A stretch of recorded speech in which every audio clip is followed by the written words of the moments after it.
بسم اللہ الرحمن الرحیم۔ السلام علیکم ورحمۃ اللہ۔ لڑکی کے بالغ ہونے کی 4 علامتیں ہیں، اور ان میں سے کوئی ایک علامت بھی اگر نظر آ جائے تو سمجھے بالغ ہے۔ ان میں ایک علامت ہے ایام خاص جو خواتین کے ہوتے ہیں، یعنی حیض کا آ جانا۔ جب بھی حیض آنا شروع ہو جائے تو سمجھیں لڑکی بالغ ہو چکی ہے، ایک علامت۔ دوسری علامت ہے منی کا نکلنا۔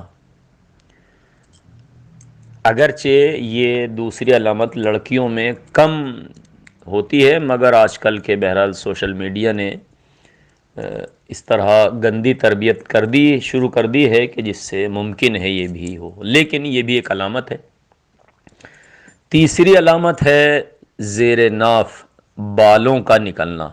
رواں تو معمولاً ہوتا ہے بچوں کے، لیکن وہ رواں بالوں میں تبدیل ہو جائے، سخت بال نکل آئے۔ چوتھی علامت ہے 9 سال کا پورا ہو جانا۔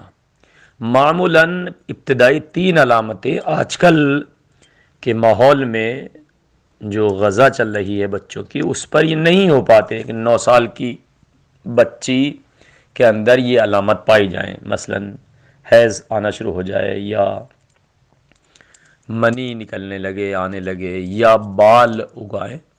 لیکن چوتھی علامت تو بہرحال سب کے لیے مساوی ہے۔ ممکن ہے بہرحال وہ ہوں نہ ہوں، لیکن یہ 9 سال پورے اگر ہو گئے ہیں تو پھر کسی بھی علامت کو دیکھنے کی ضرورت نہیں ہے۔ 9 سال پورے ہو جائیں، 10ویں سال میں لڑکی لگتے ہی اس پر نماز بھی واجب ہے، روزہ بھی واجب ہے، اور باقی تمام واجبات۔ اب کوئی علامت دیکھنے کی ضرورت نہیں ہے، چاہے وہ 10 سال میں نہیں، 12 اور 15 سال میں علامت ظاہر ہوں۔ 9 سال کی پورے ہوتے ہی لڑکی پر تمام واجبات الہی واجب ہیں، اور اس کو سب چیزیں انجام دینی ہے۔